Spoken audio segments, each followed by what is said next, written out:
जूनागढ़ के भैंसाण तालुका का चना का गांव यानी कि गुजरात के पूर्व मुख्यमंत्री विजय रूपाणी का पैतृक गांव। अहमदाबाद विमान दुर्घटना में गुजरात के पूर्व मुख्यमंत्री विजय रूपाणी ने भी अपनी जान गंवा दी है। तब पूर्व मुख्यमंत्री विजय रूपाणी के पैतृक गांव चनाका में इस वक्त शोक की लहर है। हर कोई वहां पर गहरे शोक में डूबा हुआ है।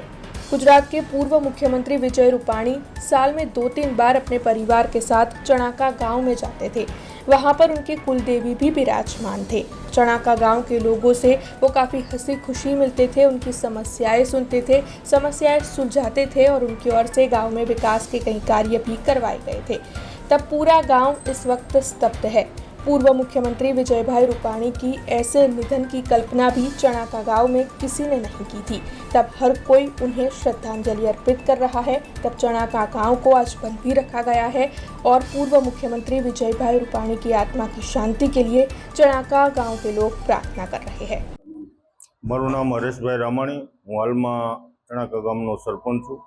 अमरा ज गामना वतनी माननीय श्री विजयभाई रूपाणीનું અમદાવાદ પ્લેન દુર્ઘટનામાં જે અવસાન થયું છે એનાથી અમારું આખું ગામ અત્યારે શોકમગ્ન છે, આઘાતની લાગણી અનુભવે છે।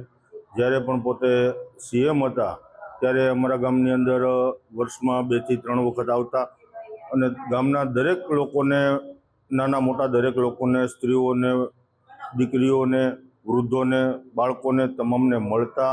ક્યારેય કોઈ સિક્યુરિટીની જરૂર નહીં, પ્રોટોકોલ પ્રમાણે એમને સિક્યુરિટીને બધું મળેલું હોય, પરંતુ ચણાકામાં આવતા એમણે એ પણ ના પાડેલી કે ભાઈ મારે ચણાકાની અંદર કોઈ સિક્યુરિટીની જરૂર નથી।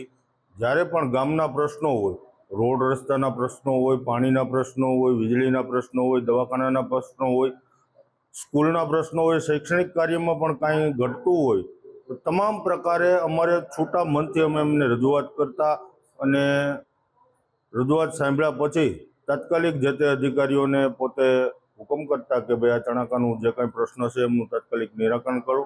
આવા ઘણા બધા અમારા કામ કરેલા છે એમણે। પાણીનો અમારે આજથી 8-10 વર્ષ પહેલાં બહુ મોટો પ્રશ્ન હતો।